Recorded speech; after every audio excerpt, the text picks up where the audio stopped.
네, CBS 라디오 박정희 판승부 함께하고 계시죠. 자, 이재명 더불어민주당 대표에 대한 관련 자유대는 수사 과정에서 중요한 길목마다 등장하는 기업의 이름이 있습니다. 바로 쌍방울인데요.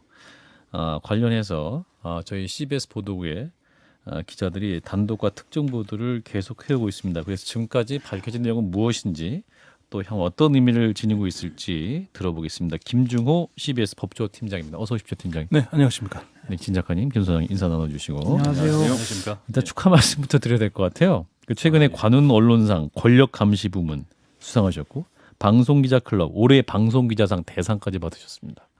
예, 감사합니다. 뭐 다들 이게 도식적인 얘기긴 한데 예, 운도 좋았고 또 팀원들의 케미도 잘 맞고 했던 게 좀 많이 도움이 됐던 것 같습니다. 네. 홍영선 기자, 윤준호, 김태헌, 송영은, 박희원, 김구현, 정성욱 기자까지 네, 팀장님이 잘 이끄신 것 같은데 그러니까 어떤 기사가 인정을 받았던 겁니까? 일단 표면적으로는 최근에 저희가 좀 연속해가지고 장기적으로 좀 기획 기사 비슷하게 됐는데요. 예. 여러 개의 단독을 쳤는데 이제 경기도의 대북 교류 행사와 관련돼서 그 뒷 배경에 쌍방울과 아태 교류 평화 교류 협회라는 그런 행사를 통해서 쌍방울이 우회 지원을 했고 예. 그것이 사실은 쌍방울의 독점적인 대북 사업을 위한 그런 수단이었다라는 것을 관련돼 가지고 기사를 계속 써왔는데 그것이 예. 좀 인정을 받았고요. 예. 그리고 그게 사실은 거슬러 올라가게 되면 한 지난해 벌써 1년이 넘었죠. 예. 그 쌍방울과 관련된 기사들을 저희들이 좀 많이 쓰게 됐어요. 예. 의도치 않게. 그래가지고 그런 부분들까지 다 포함이 돼가지고 좀 이번에 인정을 받게 된 것 같습니다. 의도치 않았다고 하셨는데 그래도 시작점이 있었을 거 아닙니까? 어떤 네. 계기로? 아무래도 제보. 예, 사실은 그러니까 이번에 대북 교류 사업에 대한 이번 기사 자체가 시작을 굳이 따지자 그러면 아까 전에 말씀드렸던 뭐 김성희 소장님 같은 경우는 좀 꺾으실 수 있을 텐데 그때 변호사비 되나 그 의혹이 기폭제가 된 거였죠. 사실 제가 이거- 껄껄할 일은 하나도 없어요.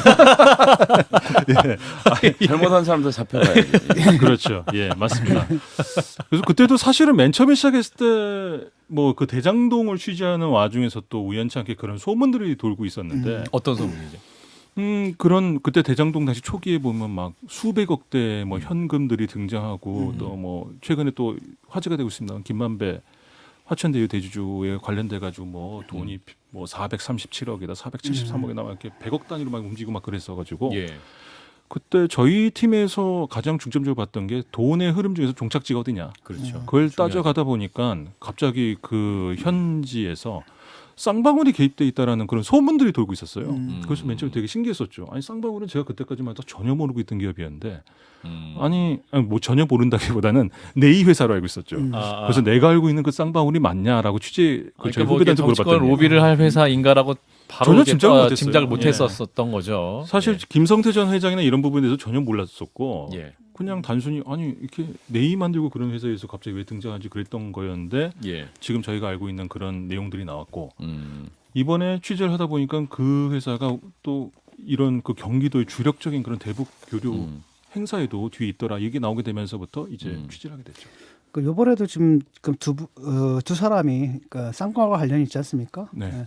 이 두 사람이 지금 뭐 체포가 됐는데 구속영장 지금 심사를 한다라고 하는데 이걸 딱 보니까 이제 큰 그림을 보게 되면 이쪽에 그 김만배츠 그러니까 화천대유 이쪽하고 그 다음에 이 쌍방울을 거쳐가지고 이 정치권으로 흘러간 게 아니냐. 그러니까 쉽게 말하면 일종의 그 징검다리 역할을 한 게 아니냐는 느낌이 좀 들거든요. 예, 사실 그런 정황들은 저희들이 기사화 시키지 못한 여러 가지 정보들 이런 거 봤을 때 어차피 기자들이 모든 걸 다 팩트를 다 체크한다는 건 불가능하고요. 수사 기간이 아니기 때문에. 다만 이제 기사화 될 수 있는 영역이 있고 안 되는 영역들이 있는데 예. 그런 부분들이나 이런 걸 봤을 때 저희 개인적으로는 그런 역할을 했을 가능성이 굉장히 크다고 보여지는 거죠. 그럼 거기서 변호사비 대납부터 말씀하셨으니까 관련돼서 제가 알고 있는 사실관계를 확인해 주셨으면 하는 것은 그 당시에 쌍방울로 20억이 들어가고 쌍방울의 20억이 변호사 사무실로 옮겨졌던 과정을 가지고 그쪽에서 해명하기는 그거는 이재명 대표에 대한 변호사비 대납이 아니고 기업 간의 M&A 과정에서 돈이 들어왔다 다시 나간 거다 이렇게 해명하던데 이건 사실관계가 맞는 건가요? 지금 그 부분에 대해서 아직 명쾌하게 그 모든 그 디테일한 부분이 지금 가려진 것은 아닌 거고요. 확인된 건 아닌 예. 상태군요. 다만 이제 그 부분에서는 그런 것 같아요. 아직 변호사비 대납 부분도 지금 수원지방검찰청에서 지금 수사를 하고 있는 중인데 예. 그 부분은 아시다시피 지금 가장 핵심적인 인물이 지금 확보가 안 되고 김성태 있습니다. 회장이, 예, 밖에 그래서 있죠. 사실상 저희가 파악하기로는 그 부분에 대해서는 지금 막혔다. 약간 스킵돼 있는 음. 수사 자체가 약간은 지금 중지돼 있는 사건 그 상황인 걸로 알고 있습니다. 그래서 아무래도 그 부분이 이제 외국에 나가 있는 그 뭐 다 아시겠지만 김성태 전 쌍방울 회장이죠. 예. 그분의 신병을 하루빨리 확보를 하는 부분이 좀 관건인 것 같긴 합니다. 예. 일단 그 저 아태평화교류협회 쌍방울 요 사건부터 좀 짚었으면 좋겠거든요. 이게 또 성격이 어떤 사건입니까? 경기도 쌍방울그룹 아태평화교류협회 이 삼각관계가 있는데 예. 어떻게 성립된 거예요? 그러니까 저희가 그러니까 그 쌍방울이라는 기업에 대해서 본격적으로 알게 된 지 그다음에 거의 한 10개월 정도 지난 후니까 이제는 저희가 좀 많이 알게 됐죠. 예. 근데 정치권에서 그런 말들이 많이 돌더라고요. 특히 쌍방울의 김성태 전 회장이 대북 사업에 대해서 굉장히 관심이 많았다라는 소문들이 많이 있었는데 예. 그런 부분에 대해서 저희들도 여러 가지 정보를 갖다 보니까 경기도에서 지난 대선을 앞두고 이재명 전 지사가 있었을 때 그 펼쳤던 대북 교류 행사 큰 것들의 사실상 뒤에 전주가 김성태 전 회장이었다 그런 정보가 와가지고 그걸 이제 확인하게 됐던 거였죠. 근데 거기에 보면 저희들 맨 처음 보면 아시겠지만 지금 다 아는 사실이지만 아시아 태평양 평화와 번영을 위한 국제 대회. 예. 그래서 막 300명 정도 오고 굉장히 규모가 큰 행사였거든요. 근데 어디를 봐도 쌍방울이라는 이름이 드러나지가 않습니다. 다만 경기도와 아태평화교류협회 안모 회장이 있는 그런 그 사설 법인 예. 그 두 개가 이제 같이 협력해서 하는 행사였거든요. 예. 그런데 그러면 쌍방울이 없지 않나? 그래가지고 저희들도 아닌 걸로 알았는데 그래서 이 아태평화협회라는 그 단체가 예. 좀 되게 알려지지 않은 단체였어요. 그러니까 이런 경기도급의 행사를 하기에는 좀 뭐랄까 저희들이 보기에는 좀 너무 빈약한 단체였고 인지도 높고 그랬는데 예. 이게 어떻게 됐나 해서 그 부분을 갖다 또 확인을 하게 됐던 거죠. 근데 여러 가지로 좀 이상한 점이 나왔던 겁니다. 왜냐하면 가장 단적인 게 이 설립된 게 2012년부터인데 저희들은 이제 그 1년 예산이나 이런 부분들 갖다가 그런 그 사단법이나 이런 부분들은 갖다가 어느 정도 일정 부분의 1년 예산 이상이 되게 되면 국세청이 그 신고를 하게 돼 있거든요. 그렇죠. 그 돈에 들어오고 나가는 걸 신고하게 돼 있는데 그거부터 좀 봤더니 2018년도 이전에는 그 신고 대상조차 안 됐어요. 그만큼 그러니까 드나드는 돈이 없었다는 거죠. 근데 갑자기 2018년도 그 행사를 하는 당해년도부터 엄청나게 기부금과 보조금들이 쏟아지기 시작합니다. 그래서 2018, 19, 20 세 동안에 보면 40억이 들어오고 그리고 그걸 갖다가 그럼 경기도가 주도적으로 했다 그러면 경기도에서 예산을 갖다가 상당 부분 썼어야 됐을 텐데 한 8억인가 9억인가 되는 예산 중에서 경기도는 그때 시도는 했어요. 근데 의회에서 막혀가지고 3억밖에 예산을 집행 못했는데 그럼 5억인가 6억인가 비지 않습니까? 그걸 어디서 집행했나 봤더니 그 아태협의회에서 그걸 갖다 다 집행을 했더라고요. 근데 돈은 근데 어디서 왔냐? 갑자기 이름 모를 갑자기 18년도부터 쏟아지기 시작한 기부금에서 충당이 됐는데 그중 일정 부분이 보니까 쌍방울이 그해 2018년도에 기부한 유일한 회사였다. 굉장히 쌍방울이 기부를 했는데 유일하게 기부한 아태평화협회였다. 그렇죠. 그리고 그 2018년도에 그 행사를 했던 거였고 이걸 단순히 우연으로만 볼 수 있겠느냐. 그 의도가 뭘까요? 그러니까 쉽게 말하면 쌍방울에서 정말 그 대북 사업 그 경기도를 끼고 대북 사업에서 이득을 얻으려고 한 건가? 예. 아니면 사실상 이게 대북 제재 때문에 돈이 오가는 사업은 좀 불가능하지 않습니까? 그런 그렇죠. 가운데서 분위기만 띄워놓고 주가 조작을 해가지고 그걸로 먹고 튀려고 했던 건가? 지금 현재 지금 정확히 말씀을 하셨는데요.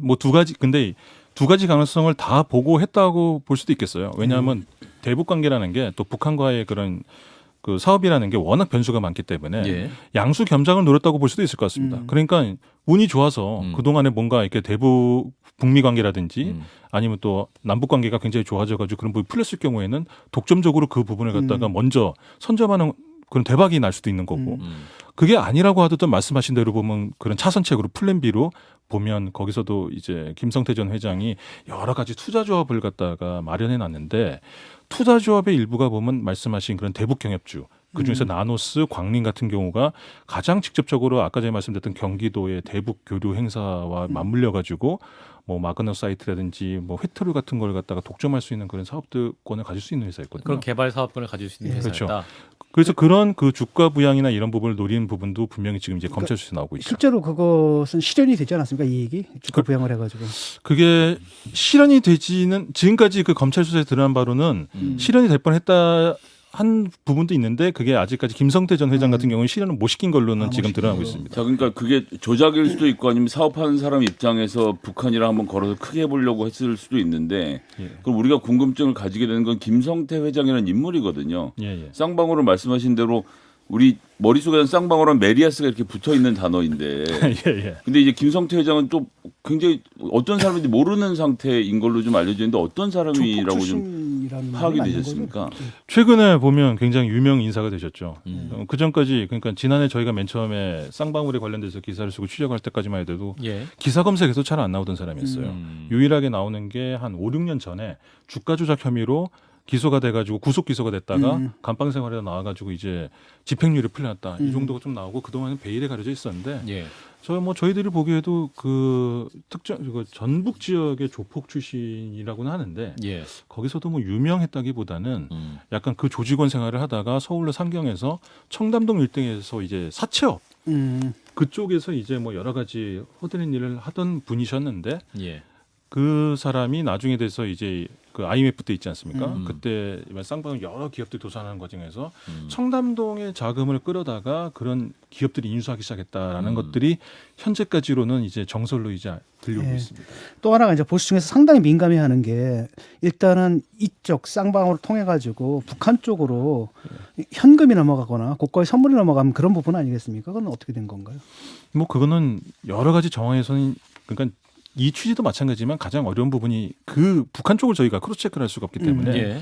이 설들만 접할 수가 있는데 굉장히 일관된 정도로 여러 루트에서 들어온 정보를 보게 되면 그러한 선물이랄까 그다음에 현금까지도 오갔다는 그런 이야기들이 계속 들려오고 있고요. 물론 어디까지가 팩트고 팩트가 아닌지는 좀 확인해 봐야 될 문제지만 저희도 입수한 바로도 왜 그 리호남이라는 지금 북한에서 보면 이러한 사업들을 갖다 주관하는 그 인사랑 우리 저 남한 측에서 대북 사업을 주도한 사람이 이렇게 만나가지고 얘기한 걸 저희들이 한번 입수를 해봤는데 기사도 예. 썼습니다만 예.